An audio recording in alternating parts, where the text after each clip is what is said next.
Bienvenidos a un nuevo programa Fórum con el fin de recoger la actualidad cultural y también la actualidad social. Hoy vamos a hablar de danza, en concreto vamos a hablar de danza contemporánea y para ello contamos con la presencia del coreógrafo Iker Gómez. Bienvenido. Muchas gracias. Bueno, el último espectáculo suyo que yo conozco es el titulado Absurdo. Está estos días trayéndolo por el País Vasco, también en el verano también estuvo por aquí. Bueno, está haciendo las presentaciones en distintas localidades, ¿verdad? Eso es. Andamos un poco moviendo la pieza y girando un poquito dentro de las posibilidades. Bueno, Absurdo, además, ese título yo creo que responde muy claramente a sus propósitos, a lo que es, ¿verdad? Porque el punto ese de, bueno, pues del absurdo, el absurdo de la vida, el absurdo de la realidad, bueno, todo eso es como el meollo, ¿no? Sí, básicamente el título resume la obra. Cuando empecé a pensar qué pieza quería empezar a montar y qué necesidades tenía de creación, y dentro del saco de que tiene siempre un creador de ideas que tienes para sacar a escena, pues una que tenía desde siempre era hacer algo que tuviera referencias al mundo Dada, porque siempre me había gustado todo este movimiento artístico y dije, bueno, pues vamos a intentar hacer un espectáculo sobre la danza del absurdo y qué mejor nombre que Absurdo. Sí, sí. Y para ese momento ya tenía claro que la música que quería poner en ese espectáculo del absurdo era el Requiem de Mozart. No, en ese momento no lo tenía claro. Pero después le pareció la música de... Me pareció la más fascinante que podíamos usar, era inequívocamente el Requiem de Mozart. El proceso de creación empezó simplemente con el input de quiero hacer la danza del absurdo. Luego ahí poco a poco, a medida que vas investigando y creando, pues y una cosa iba llegando detrás de la otra. Y una de las cosas que tenía presente para hacer el movimiento absurdo era que quería combinar movimientos muy elaborados, muy sofisticados o virtuosistas con movimientos que aparentemente no lo son, que no tienen rigor, que parecen casuales, para poder confrontarlos, y en esta confrontación que era crear un poco la dicotomía de qué es lo cierto y qué no es lo cierto, ponerlo todo en duda. Entonces, al plantearme la música, intenté hacer lo mismo como punto de partida de, bueno, qué es lo más sofisticado o más elaborado musicalmente que puedo encontrar. El Requiem de Mozart. Y lo primero, o sea, como una lápida me cayó el Requiem de Mozart. Pero imagino que enseguida pensó en una adaptación libre. Sí, la propuesta es hacer un pequeño homenaje al Dada. Entonces, evidentemente no quería usar el Requiem tal y como está, quería hacer mi propia interpretación, o que los músicos hicieran una interpretación con una óptica dadaísta. Y eso ya en los ensayos, en las interpretaciones, en los preparativos, en los primeros movimientos, ya se planteaban con esas improvisaciones. Sí, ¿no? Bueno, más o menos. ¿No? Yo soy bastante metodológico y muy estructurado, entonces me hice toda la obra pues escrita. Y tenía planteadas las siguientes escenas diferentes y una vez que ya decidí que quería el Requiem, pues me empecé a escuchar todas las versiones del Requiem que me encontré de diferentes orquestas, y entonces una vez que ya sabía, cuando fui con los músicos les dije, mira, quiero que de este tema musical, que es el Dies Irae, por ejemplo, vamos a utilizar este método dadaísta de creación, por ejemplo.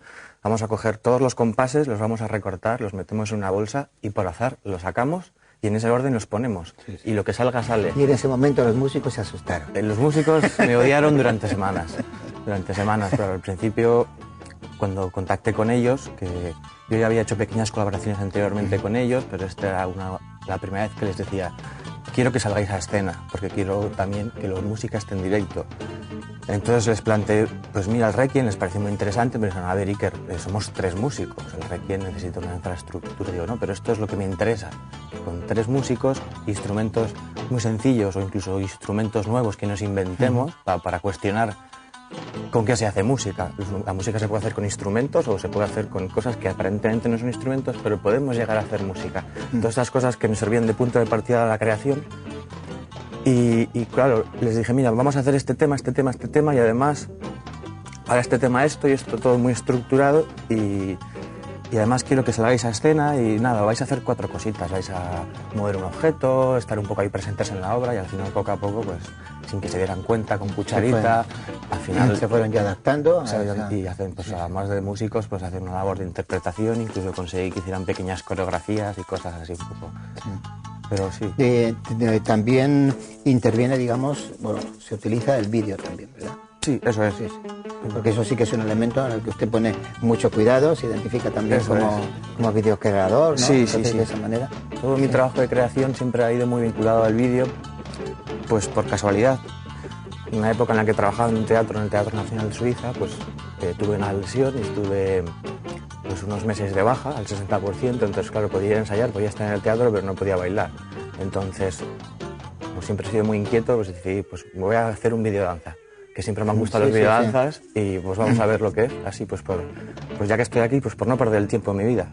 Y me compré un ordenador, una cámara y poco a poco, de una manera autodidacta al principio, pues empecé a trabajar con el vídeo, la cámara y descubrí, pero si la cámara hace movimientos que tienen mucho que ver con la coreografía, tiene movimientos, registros, cambios de dinámicas, de plano, y esto además me ayuda que cuando yo hago una coreografía, que generalmente el espectador la ve desde el mismo plano, sobre todo en un teatro, digo, le puedo decir o le puedo indicar con la cámara dónde quiero que me interesa o qué parte de la energía del movimiento quiero destacar. Entonces, fue como una puerta que descubrí ahí, me abrió un mundo de posibilidades y fue la primera piedrecita para luego, pues ya me metí ahí y no he parado, con lo cual siempre me siento muy cómodo utilizando el vídeo.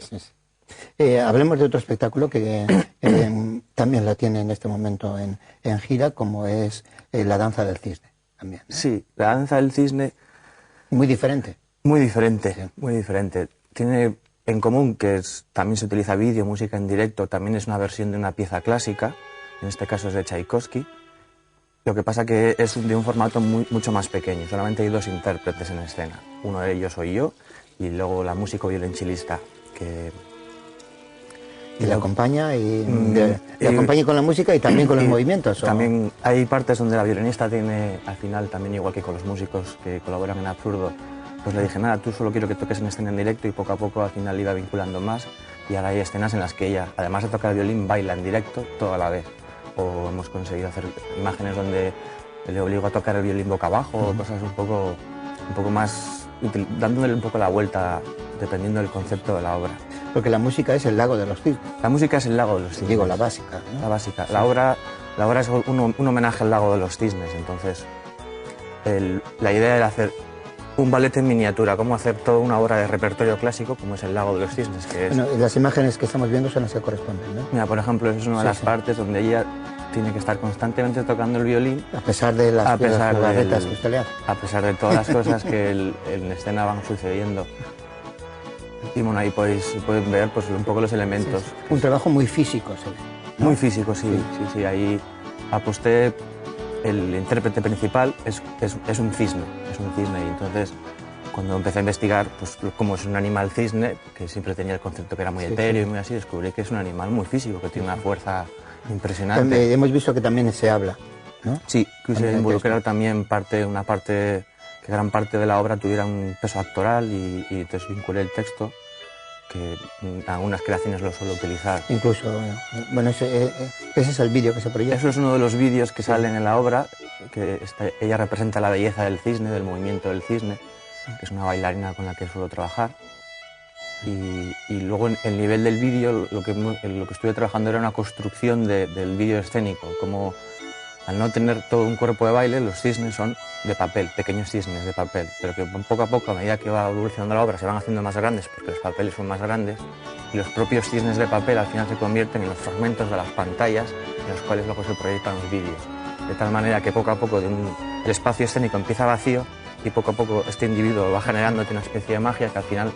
Estamos viendo precisamente las partes en las que ella actúa, ¿no? Está bailando, está interpretando, eso es. Pues mira, ahí se puede ver, por ejemplo, el espectáculo empieza todo en negro y poco a poco al final se va convirtiendo todo en blanco, igual que las hojas del papel. Y bueno, es un poco... La música también, los distintos compases los estuvo descomponiendo de alguna manera. Aquí la propuesta para la música consistía en hacer una reproducción exacta del Tchaikovsky, del